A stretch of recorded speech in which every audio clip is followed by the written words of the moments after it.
Hello students, कैसे हैं आप लोग। स्वागत है आपका अपने चैनल समझो फिजिक्स में। मैं लेक्चरर गौरव कुमार आपके लिए लेके आया हूँ topic work power and energy. Actually work power and energy का फर्स्ट वीडियो मैं दे चुका हूँ। उस पर हम डिस्कस कर चुके हैं वर्क के बारे में, वर्क क्या होता है आपको याद होगा। और ये नेक्स्ट पार्ट हमारा है जिसमें मैं आज एनर्जी के बारे में डिस्कस करूँगा। एनर्जी क्या होती है, ऊर्जा क्या होती है, इसके बारे में बात करेंगे। ओके, चलिए शुरू करते हैं। About the energy. एनर्जी अगर बात करें, ये ऊर्जा क्या होती है, तो बहुत ही बेसिक डेफिनेशन है इसकी जो हम लोग पढ़ते हैं पुरानी क्लासेस में। Energy is the ability to do work, कार्य को करने की क्षमता। कोई भी अगर कार्य अगर हो रहा है तो जस्ट बिकॉज ऑफ एनर्जी हो रहा है। एनर्जी नहीं है तो कोई कार्य नहीं है। इट मीन्स जैसे कि अगर हम कोई कार्य जब करते हैं, कार्य की बेसिक डेफिनेशन आपने पढ़ी है, एफ लगाया, ठीक है, डिस्प्लेसमेंट हो गया, तो हमने कहा कि बॉडी ने कुछ वर्क किया। तो वर्क इस समय जो भी हुआ है, जो एनर्जी इसने रिलीज की है, जिसकी वजह से वर्क हुआ है, that is the energy. Okay, तो एक एबिलिटी ही कहलाएगी, एबिलिटी टू डू वर्क। और इसको हम थोड़ा सा एक दूसरे फॉर्म में भी कह सकते हैं, the amount of energy possessed by body is equal to the amount of work it can do when its energy is release. कि जब किसी बॉडी में कोई पर्टिकुलर एनर्जी रिलीज होती है और उस समय जो वो वर्क कर रही है, तो जितना वर्क उसने किया, अमाउंट ऑफ वर्क किया, that is known as energy.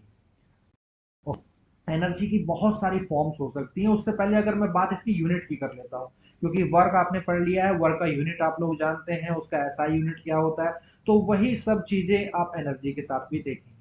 ठीक है, जैसे कि एक टर्म है energy is a scalar quantity. Yes, क्योंकि वर्क भी स्केलर है तो एनर्जी भी स्केलर क्वांटिटी होता है। एसआई यूनिट वर्क का जूल होता है, इसका भी जूल होगा। ठीक है, सीजीएस यूनिट वही अर्ग होगा। जूल और अर्ग में वही रिलेशंस होंगे जो अभी हमने लास्ट वीडियो में पढ़े थे। 1 joule equal 10 raised to the power 7 arc and 1 arc equal 10 raised to the power minus 7 joule। Okay बच्चों, अब बात करते हैं डिफरेंट फॉर्म्स ऑफ एनर्जी की। एक्चुअली एनर्जी की बहुत सारी फॉर्म्स हो सकती हैं।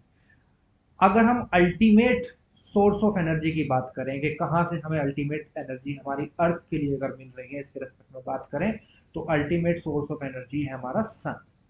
ओके, सन ही वो पर्टिकुलर सोर्स ऑफ एनर्जी है जिससे हमें एनर्जी मिल रही है।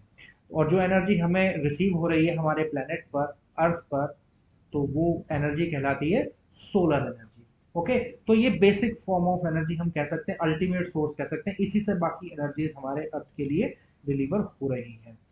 हालांकि ये जो एनर्जी है जो सन के अंदर से आ रही है, कहाँ से आ रही है, थोड़ा सा इसको और साइंस में हम जाएंगे तो हमें और कॉन्सेप्ट मिलता है अबाउट द न्यूक्लियर एनर्जी। एक न्यूक्लियर फ्यूजन नाम का प्रोसेस होता है जहां पर हाइड्रोजन एटम्स मिल करके एक हीलियम एटम्स को प्रोड्यूस कर रहे हैं। ओके, हीलियम एटम को प्रोड्यूस कर रहे हैं, जिससे जिस प्रोसेस में कुछ अमाउंट ऑफ एनर्जी जो है रिलीज हो रहा है। तो एक न्यूक्लियर प्रोसेस है, न्यूक्लियर एनर्जी रिलीज है, लेकिन हम उसको एक सोलर एनर्जी की तरह से ट्रीट करके हम बोल रहे हैं, और वो एनर्जी हमारी अर्थ पर रिसीव हो रहा है। अल्टीमेट सोर्स जो एनर्जी का सन है। ठीक है, अब इसी एनर्जी से बहुत सारी फॉर्म ऑफ एनर्जी हमें मिल जाती है। हम जिस पर्टिकुलर सरफेस पे एनर्जी रिसीव हो रही है, तो वहां पर हमें कुछ हीट जनरेट होती है, हीट देखने को मिलती है। तो हीट एक दूसरा फॉर्म ऑफ एनर्जी यहाँ से निकल के आ जाता है। ठीक है, लाइट हमें मिलता है। Okay, light is also a form of energy. यहाँ से एक अनदर फॉर्म लाइट का मिलता है। मैकेनिकल एनर्जी हमें मिलती है। ओके, मैकेनिकल एनर्जी अभी हम डिटेल में डिस्कस इस चैप्टर में करने ही वाले हैं। Mechanical energy basically the energy possessed by body by virtue of its motion and its configuration. यानी कि किसी भी ऑब्जेक्ट की मोशन, गति की अवस्था की वजह से, या उसकी पर्टिकुलर कॉन्फ़िगरेशन में चेंज होने की वजह से जो एनर्जी उसमें आती है, वो मैकेनिकल एनर्जी कहलाता है। अभी बात करेंगे इसके बारे में।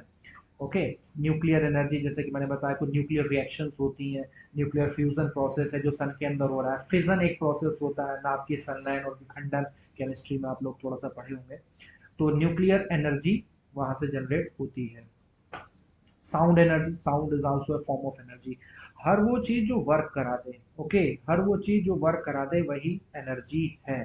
तो साउंड में भी वो कैपेबिलिटी है, it can also do work.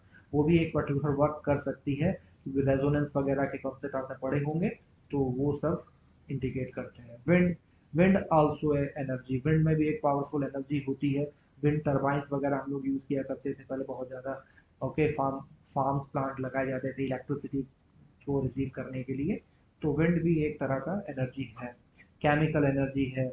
Okay, chemical energy, magnetic energy, electrical energy, बहुत सारी फॉर्म्स ऑफ एनर्जी हम रिसीव करते हैं।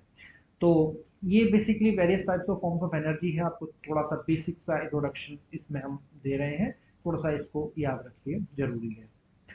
आज थोड़ा सा विशेष जो हम बात करेंगे, मैकेनिकल एनर्जी के बारे में बात करेंगे। और मैकेनिकल एनर्जी हमारी दो तरह की होती है, एक होती है हमारी काइनेटिक एनर्जी और दूसरी होती है बेटा पोटेंशियल एनर्जी। ठीक है जी, दो तरह का फॉर्म्स ऑफ एनर्जी है, एक काइनेटिक एनर्जी, पोटेंशियल एनर्जी। इसको हिंदी में हम बोलते हैं गतिज ऊर्जा। ओके बच्चों, और एक होता है हमारा स्थितिज ऊर्जा, जिसको हम अभी बाद में पढ़ेंगे। ठीक है, अभी हम गतिज ऊर्जा की बात करेंगे। तो ये काइनेटिक एनर्जी या मैकेनिकल एनर्जी इसको हम कह रहे थे, ये एक एनर्जी, ऐसी एनर्जी है जब कोई बॉडी मोशन में हो या अपनी पोजीशन को चेंज करे, किसी स्पेसिफिक पोजीशन में जाए, तो इस प्रकार जो भी पर्टिकुलर वो मोशन कर रही है या पोजीशन चेंज कर रही है, उस समय जो एनर्जी रिलीज हो रही है या जो एनर्जी उस पे है जिसकी वजह से वो वर्क हो रहा है, वो एनर्जी हमारी मैकेनिकल एनर्जी है। बात अगर स्पेशली काइनेटिक एनर्जी की करें, तो kinetic energy the energy possessed by body by virtue of its motion. Motion जिस वजह से बॉडी में हुआ है या मोशन करते हुए बॉडी ने जो वर्क किया है, ठीक है, the it is a measure of a work. जो भी वर्क किया उसको अगर हम मेजर करें, मापें, वही वर्क हमारा काइनेटिक एनर्जी है। मोशन के दौरान जो भी वर्क हुआ है या जिसकी वजह से ये मोशन हुआ है, काइनेटिक एनर्जी मोशन से रिलेटेड हो गया। तो जितनी भी मूविंग बॉडी है, दे पोजेस और काइनेटिक एनर्जी, सबके पास काइनेटिक एनर्जी होता है। Okay, every moving body possess kinetic energy. तो काइनेटिक एनर्जी का एक बहुत ही पॉपुलर एक्सप्रेशन होता है जो हम यूज करते हैं, उसको थोड़ा यहाँ पर ड्राइव अप कर लेते हैं। कई बार ये पूछ लिया जाता है ड्राइव करने के लिए formula for the kinetic energy. इसके लिए हम कुछ अजम्पशन लेते हैं। मान लेते हैं एक पर्टिकुलर हमारे पास बॉल या कोई पर्टिकुलर ऑब्जेक्ट है, ठीक है, ये किसी इनिशियल वेलोसिटी u से मूव कर रहा है। ओके, इनिशियल वेलोसिटी u से मूव कर रहा है और किसी पर्टिकुलर टाइम के बाद ये वेलोसिटी अचीव कर लेता है v after applying some force. अगर हम कोई फोर्स अप्लाई कर दें तो इसकी वेलोसिटी में कोई चेंज हो जाता है और u से v हो जाते हैं, क्योंकि force has the ability to change its velocity. तो वेलोसिटी में चेंज हो गया, कुछ ना कुछ इसने डिस्प्लेसमेंट किया होगा, यहाँ से यहाँ तक मान लेते हैं s इसने डिस्प्लेसमेंट किया है। ये सारी चीज़ों को थोड़ा फॉर्मलाइज करके अगर लिख लें तो इस तरह से हम इसको बता सकते हैं। तो इनिशियल और फाइनल वेलोसिटी ध्यान रखें, इनिशियल वेलोसिटी हमारी u है और फाइनल वेलोसिटी हमारी v है। ओके, अब अगर हम न्यूटन के इक्वेशन से चलें, उससे पहले हम अगर वर्क डन निकालें इस कंडीशन में कि कितना बॉडी ने डिस्प्लेसमेंट किया है, ओके, तो work done by the body simple होता है equal force into displacement. General formula है वर्क का, जो अभी लास्ट लेक्चर में हमने पढ़ा है। तो सिंपली अगर हम इसे कहें एफ इंटू एस, मैग्नीट्यूड की टर्म्स में हम लिख रहे हैं, डायरेक्शन यहाँ पर कंसिडर भी नहीं कर रहे हैं, एफ इंटू एस। एफ का वैल्यू अगर देखें, क्योंकि एफ हमारा मास इंटू एक्सीलरेशन एक फोर्स होता है न्यूटन के लॉ के अकॉर्डिंग, तो हम एम इंटू ए यहाँ पे पुट किया इंटू एस, और ए एस को अगर एक साथ लिख दें तो यहाँ पर एक हमारी फर्स्ट इक्वेशन बन जाती है, that is M into A S. याद कर लें, इसको नोट कर लें, W equal M into A S लिखा जा सकता है इन दिस केस। अब हम चलते हैं न्यूटन की इक्वेशन से। न्यूटन की जो इक्वेशन ऑफ मोशन है, थर्ड इक्वेशन ऑफ मोशन है V square equal U square plus two A S. Everybody knows that, जानते हैं आप, इसको अच्छे से पढ़ा होगा, 9th क्लास में पढ़ते हैं। ओके, तो यहाँ से अगर ए एस का वैल्यू अगर हम लेंगे तो ए एस का वैल्यू लेंगे तो यू स्क्वायर आपका पहुंच जाएगा लेफ्ट हैंड पर, और इस तरह से half V square minus U square आपको ए एस का वैल्यू मिल जाएगा। अब ये ए एस का वैल्यू अपनी इक्वेशन नंबर 1 में सब्सटीट्यूट कर दें, क्योंकि इक्वेशन नंबर 1 आपको ध्यान है क्या बना था हमारा इक्वेशन नंबर 1। इक्वेशन नंबर 1 था W इक्वल एफ इंटू ए, सॉरी एम इंटू ए। ओके, तो ए एस का वैल्यू आपने यहाँ पे रखा है, तो you will get this W equal M into half V square minus U square. ये W का एक वैल्यू, यानी कि इतना वर्क बॉडी आपकी कर रही है ड्यूरिंग मोशन, जब उसका वेलोसिटी u से v चेंज हुआ है, फोर्स F हुआ है मोशन के दौरान है। तो हाफ एम, इसको थोड़ा सही करके लिखें तो V square minus U square लिखा जा सकता है, ये हमारा टोटल वर्क इसमें हो गया। और work done is possessed by the body in the form of kinetic energy, we know very well, अभी पढ़ा हमने। तो जो भी पर्टिकुलर इस समय मोशन के दौरान इसमें वर्क हुआ है वही काइनेटिक एनर्जी की फॉर्म है। तो इसको हम as a kinetic energy represent कर सकते हैं। Kinetic energy now we can say half M V square minus U square. तो ये पूरा वेलोसिटी के चेंज को शो कर रहा है कि वेलोसिटी इनिशियली उसकी u थी और बाद में उसकी v हुई है। ठीक है, जनरलाइज थोड़ा कर देते हैं इसको कि अगर इनिशियली मान लें बॉडी रेस्ट पर थी, मानते हैं कि स्टार्टिंग में बॉडी रेस्ट पर थी और उसने फिर फाइनल वेलोसिटी जो अचीव की है, अटेन की है, वो v है। तो इस केस में रेस्ट पे होने के लिए उसकी इनिशियल वेलोसिटी कितनी हो जाएगी? रेस्ट पर उसकी वेलोसिटी हो जाएगी इनिशियल 0। तो यहाँ पर आपका फॉर्मूला जो बनता है काइनेटिक एनर्जी का, that is half M V square. Simple kinetic energy इतना लिखा जाता है, बहुत ही पॉपुलर एक्सप्रेशन है, हाफ एम वी स्क्वायर। तो जहां पर एम क्या है, मास ऑफ द बॉडी है, और वी क्या है, वेलोसिटी ऑफ द बॉडी, जो फाइनल वेलोसिटी उसने अचीव किया है। ये फॉर्मूला कब है? जब इनिशियली रेस्ट से बॉडी स्टार्ट की है और K equal half M V square आया है। अगर v उसका फाइनल वेलोसिटी है और इनिशियल u है, तो तब आप ये ऊपर एक्सप्रेशन यूज कर सकते हैं। तो this is all about the kinetic energy. इससे कुछ हमें अजम्पशंस मिल रहे हैं, कुछ नोट मिल रहे हैं, तो वो थोड़ा देख लेते हैं। जैसे काइनेटिक एनर्जी इस फॉर्मूले के अगर टर्म्स में बात करें, तो काइनेटिक एनर्जी का जो फॉर्मूला हमें मिला है, that is half M V square. तो यहाँ से मिल रहा है कि directly proportional to the mass of the body. Yes, mass पे डिपेंड कर रहा है काइनेटिक एनर्जी। मास पे डिपेंड करने का मतलब क्या है बच्चों, कि जितना मास बढ़ेगा उतना ही काइनेटिक एनर्जी ज़्यादा होगा। ओके, वेलोसिटी कांस्टेंट है अगर, तो मास जितना बड़ा होगा काइनेटिक एनर्जी भी बढ़ता चला जाएगा। दूसरा यहाँ पे दिखाई दे रहा है हमें पॉइंट, कि काइनेटिक एनर्जी जो है वो वेलोसिटी के स्क्वायर पे भी डिपेंड कर रहा है। ठीक है, मास अगर कांस्टेंट लेते हुए वेलोसिटी के स्क्वायर पे डिपेंड कर रहे हैं, तो वेलोसिटी जितना बढ़ेगा उसका स्क्वायर टाइम्स उसकी काइनेटिक एनर्जी भी बढ़ती चली जाएगी। इसको ऐसे समझ लीजिए, मान लीजिए अगर वेलोसिटी को ट्वाइस कर दिया, दुगना कर दिया, तो उस केस में उसका काइनेटिक एनर्जी कितना हो जाएगा? 4 गुना हो जाएगा बेटा। ठीक है, ये ध्यान रखिए। ओके, तो एनर्जी के बारे में एक पॉइंट और है कि kinetic energy is always positive. ये हमेशा पॉजिटिव ही होगी, क्योंकि मास कभी नेगेटिव होता नहीं है। दो फैक्टर्स हैं जो काइनेटिक एनर्जी जिससे बनी है, एम एंड वी। तो एम कभी नेगेटिव होता नहीं है, वी अगर नेगेटिव हुआ भी, क्योंकि वी वेलोसिटी है, नेगेटिव हो सकती है, वेक्टर क्वांटिटी है, लेकिन इसका स्क्वायर आ गया ना, तो स्क्वायर आ गया तो पॉजिटिव कर देगा उसको, तो इसलिए काइनेटिक एनर्जी हमेशा पॉजिटिव ही रहेगी। ये बात थोड़ा सा ध्यान रखें। स्केलर क्वांटिटी है नॉर्मल, जैसे वर्क एक स्केलर क्वांटिटी होता है, एक एडिश राशि है, उसी तरह से ये काइनेटिक एनर्जी भी एक एडिश राशि ही कहलाती है। Okay, I hope it is clear to you everyone. आगे चलते हैं। एक चीज और इसमें पॉइंट आया कि the term speed can be used in place of velocity in the formula of kinetic energy. Yes, we can do, क्योंकि यहाँ पर नेगेटिव साइन का कोई पर्टिकुलर इशू ही नहीं है। क्योंकि नेगेटिव साइन अगर आप रखते हैं काइनेटिक एनर्जी में, मान लीजिए वेलोसिटी नेगेटिव है, जैसे कि मैंने बताया ऊपर, तो काइनेटिक एनर्जी तब भी आपको पॉजिटिव ही मिलेगी, क्योंकि वेलोसिटी का स्क्वायर, नेगेटिव का स्क्वायर जब आप करेंगे तो पॉजिटिव ही आपको मिल जाएगा। करोगे तो पॉजिटिव मिल जाएगा ना फॉर्मूले के अकॉर्डिंग। तो अब आप इसको स्पीड कहो, वेलोसिटी कहो, फर्क तो सिर्फ डायरेक्शन का होता है स्पीड और वेलोसिटी में। तो यहाँ पर आपको मैग्नीट्यूड हमेशा पॉजिटिव मिल रहा है, मैग्नीट्यूड वही मिलेगा। तो आप स्पीड कहिए उसको या वेलोसिटी कहिए, तो वी कैन यूज। चलिए, जब इसके बाद बात करते हैं वर्क एनर्जी थ्योरम। वर्क हमने पढ़ लिया, थोड़ा काइनेटिक एनर्जी के बारे में हमने पढ़ लिया। तो इनमें एक स्पेशल रिलेशन होता है कि वर्क और एनर्जी क्या होती है। ओके, तो चीज को समझेंगे। एक्चुअली वर्क और एनर्जी का एक रिलेशन है, आपस में है। अगर कोई भी ऑब्जेक्ट का एनर्जी चेंज हो रहा है, लीजिए कि इनिशियली कोई एनर्जी उसका के आई था और आफ्टर सम टाइम उसका एनर्जी के एफ हो गया, इनिशियल से फाइनल काइनेटिक एनर्जी हो गया, तो ऑब्वियस है उसने यहां तक जाने में कुछ ना कुछ वर्क किया है। जो भी पर्टिकुलर चेंज यहाँ पर काइनेटिक एनर्जी में आया है, तो definitely it is equal to some work done by the body. जो भी बॉडी ने यहाँ पे काम किया है वो उसकी चेंज इन काइनेटिक एनर्जी के बराबर होगा। ये थियोरटिकल एक स्टेटमेंट बनता है वर्क एनर्जी थ्योरम का। अगर सिंपल 1 मार्क्स के लिए आपसे पूछा जाता है, तो you can write in simple way, एक थियोरटिकल स्टेटमेंट दे सकते हैं, लेकिन इसको थोड़ा डेरिवेटिव फॉर्म में हम ले आते हैं।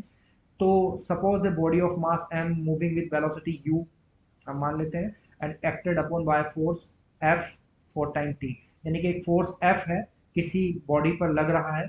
ठीक है, कोई बॉडी पर्टिकुलर मूव कर रही है इनिशियल वेलोसिटी u से। अब v फाइनल वेलोसिटी उसका हो जाता है, v with the final velocity, s with the displacement. तो ये चीजें हमने यहाँ पे देखी, जैसे वही फर्स्ट केस में देखा था, यू फाइनल इनिशियल वेलोसिटी है, बाद में उसका वेलोसिटी v हो गया, डिस्प्लेसमेंट उसने s किया, f क्योंकि फोर्स इसमें f लगा है, और t टाइम के बाद ये डिस्प्लेसमेंट हुआ। ये सब इनिशियल्स हैं, नोटेशंस हैं जो इसमें यहाँ पर बताए जा रहे हैं। अब न्यूटन की इक्वेशन क्या कहती है बेटा, न्यूटन की थर्ड इक्वेशन फिर से हम चलेंगे इसमें। न्यूटन की थर्ड इक्वेशन कहती है V square minus U square equal 2s। तो बहुत ही सिंपल सी चीज है, अगर आप इसमें दोनों साइड में m/2 का मल्टीप्लाई कर दें, पूरी इक्वेशन में m/2 को मल्टीप्लाई दोनों साइड ऑपरेट कर सकते हैं, कोई फर्क उस इक्वेशन को नहीं पड़ता है। तो you will get half M B square minus half M U square and M A S. ये एम ए एस क्यों बचा, ये आया यहाँ से, क्योंकि 2as में जब m/2 का मल्टीप्लाई हो जाएगा, 2 से 2 आप कट करेंगे तोmas बच जाएगा, तो राइट हैंड साइड पर आपको ये मिलेगा। तो ये इक्वेशन यहाँ पर मिली। अब ये जो हाफ एम बी स्क्वायर है बच्चे, ये क्या है, काइनेटिक एनर्जी है। कौन सी काइनेटिक एनर्जी है, जब उसका वेलोसिटी v हो गया, v मतलब फाइनल पोजीशन पे पहुंच गया है, तो इसको बोल देते हैं फाइनल काइनेटिक एनर्जी। और जब इनिशियल u वेलोसिटी से वो चल रहा है, तो उसमें एक एनर्जी है, that is the initial kinetic energy. तो यहां से दो तरह की एनर्जी आपको देखने को मिल रही है।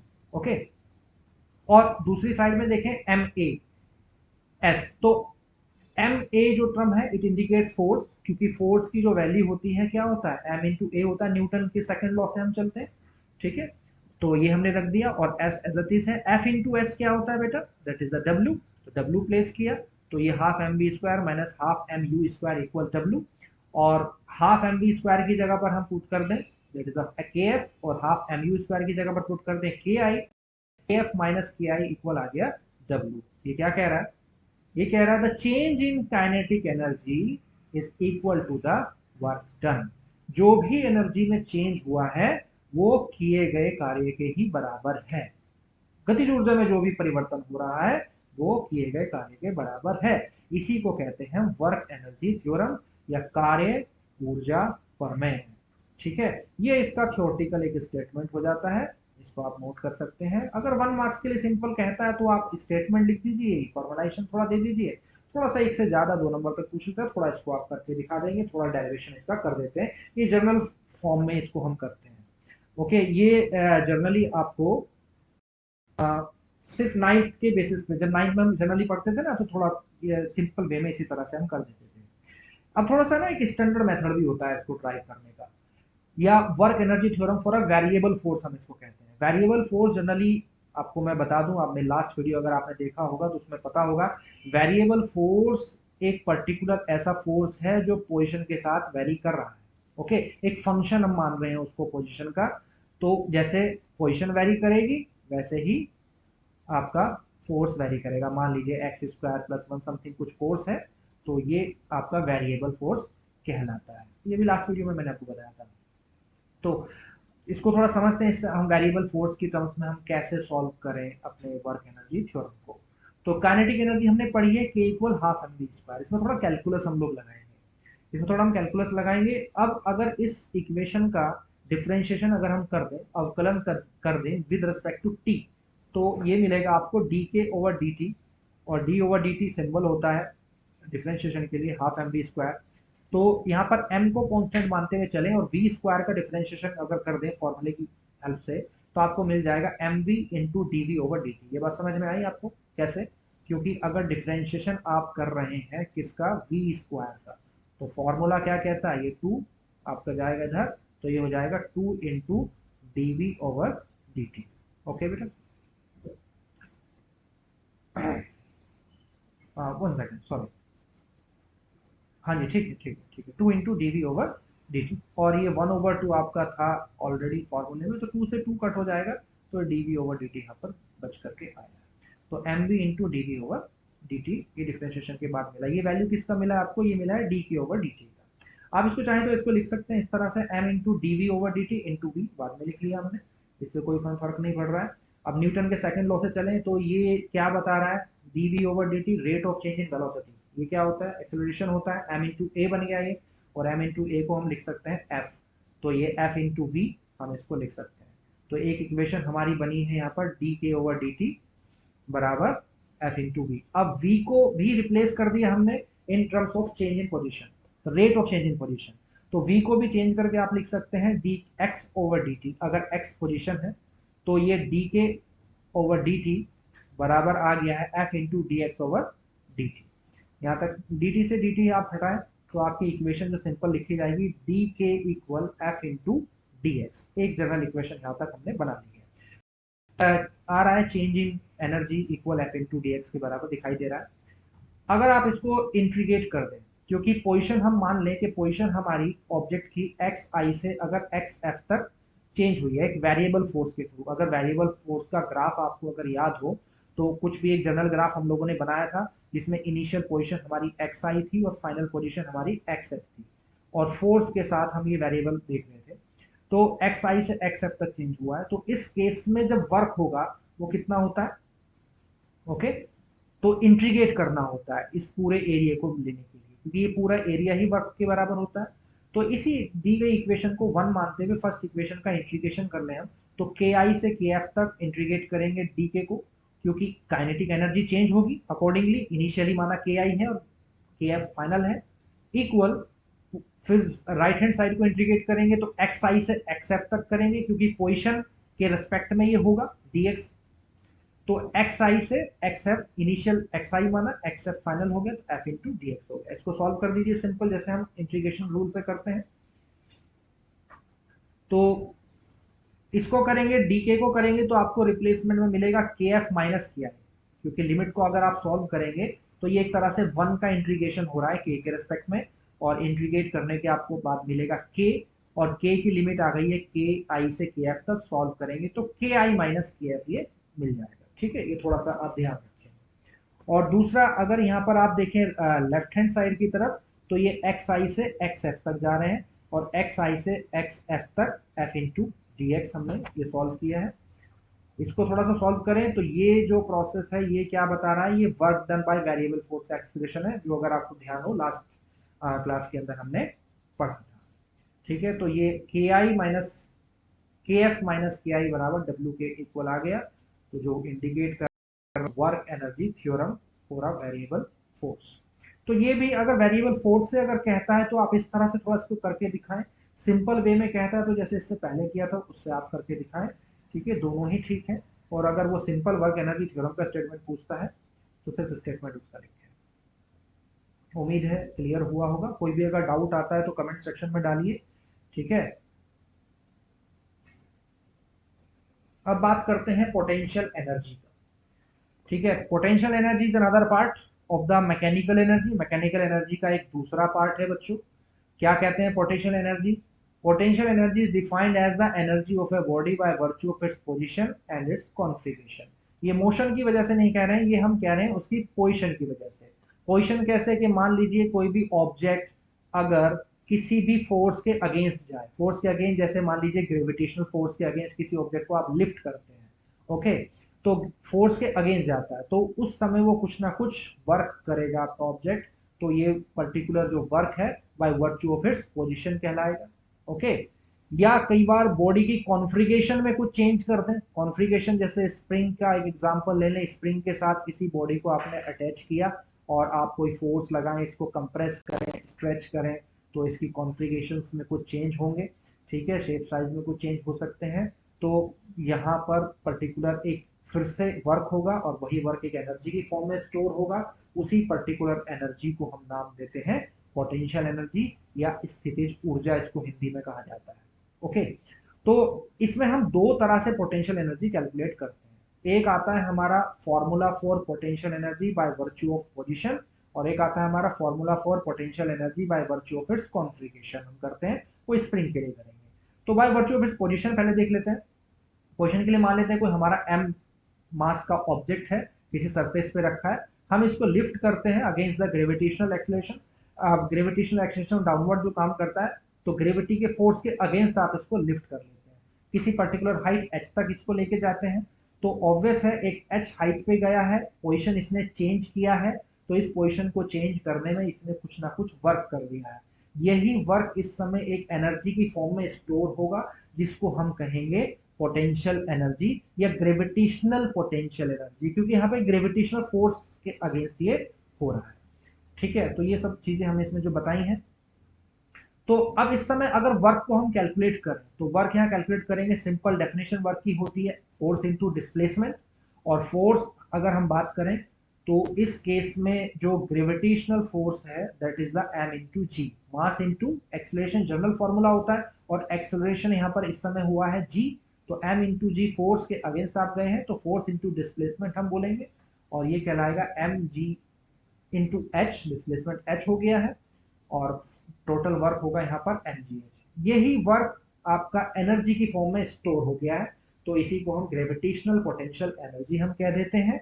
ओके, और सिंपली इसको हम यू से या वी से सिंबलाइज करके सिंबल दे देते हैं और एम जी एच शो करते हैं। ओके, एक चीज थोड़ा सा इसमें एक चीज को ध्यान रखनी है, पोटेंशियल एनर्जी क्वांटिटी है, और ये क्योंकि कोई भी पर्टिकुलर वर्क जब है तो स्केलर होता है, तो इसी तरह से एनर्जी का कोई भी फॉर्म हो तो वो भी स्केलर ही होगा। उम्मीद है बातें आपको थोड़ा समझ में आई होंगी।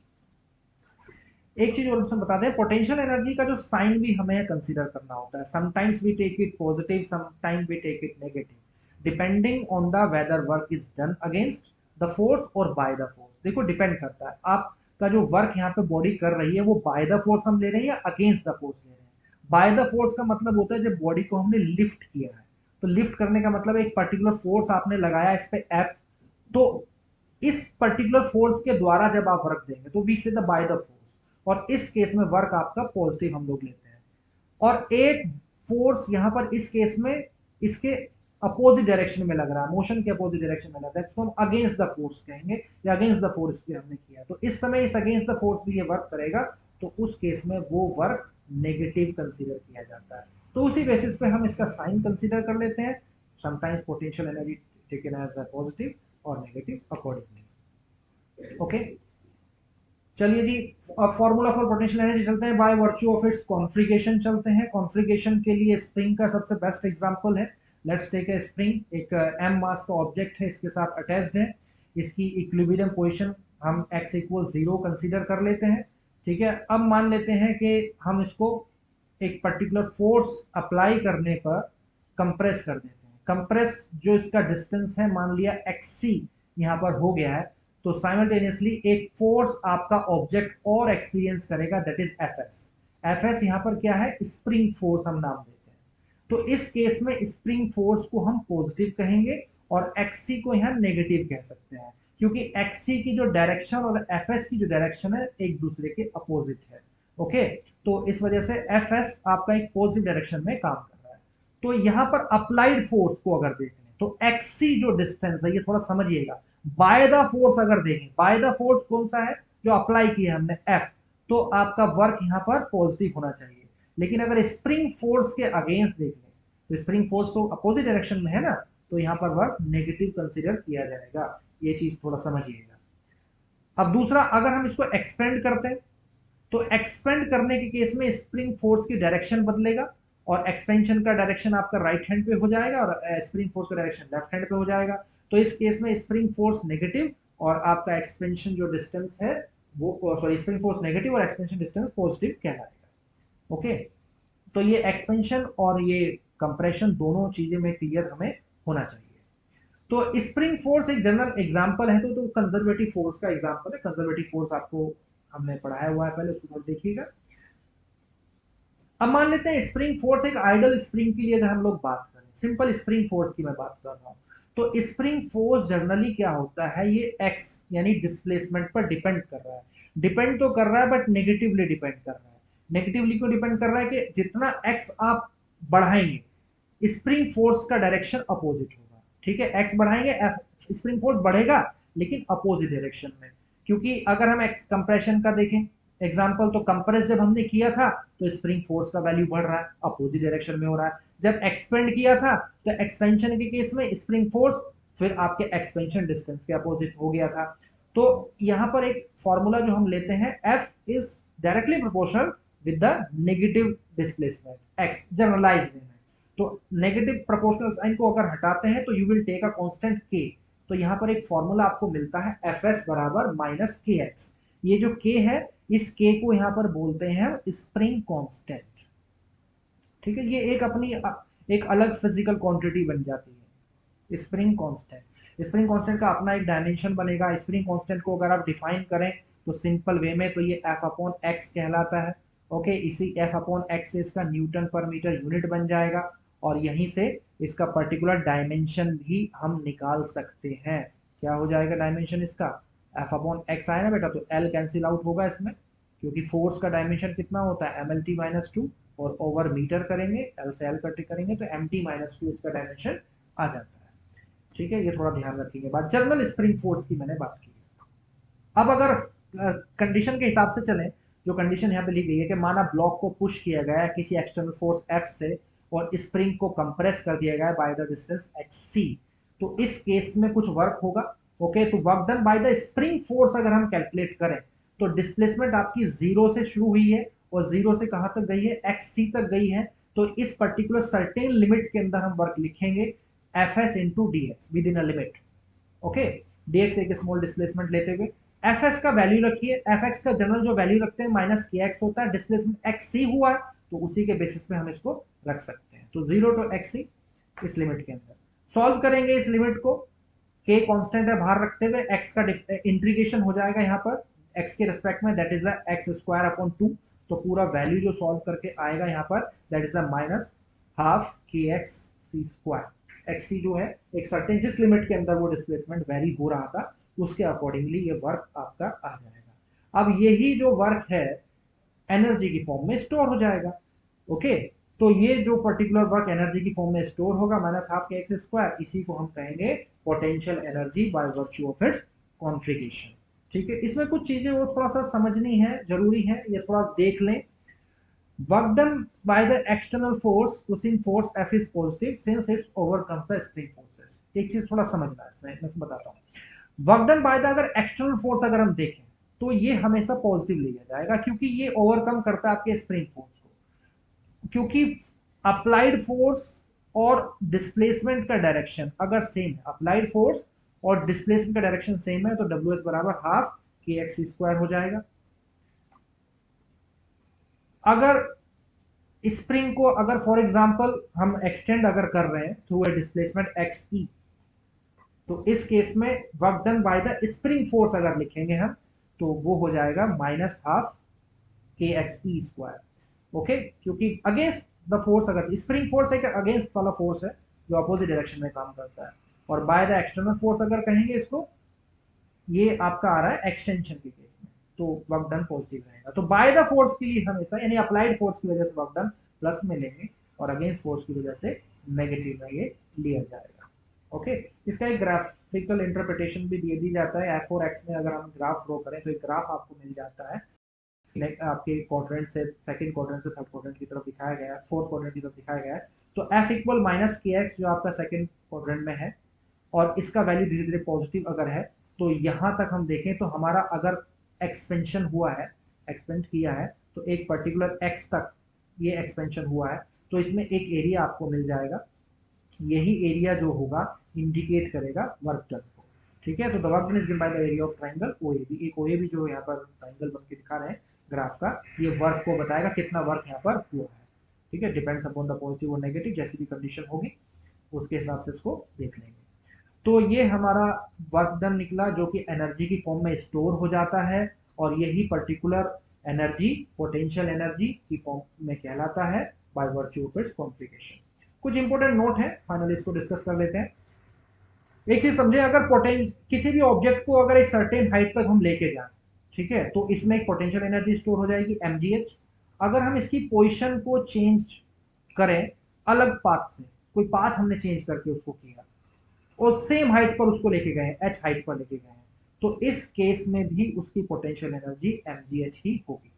ये चीज याद रखिए, यानी कि पाथ पे डिपेंड पोटेंशियल एनर्जी नहीं करती है, ये बिल्कुल पॉइंट याद कर लें। पाथ पर डिपेंड नहीं करती है potential energy, is path independent.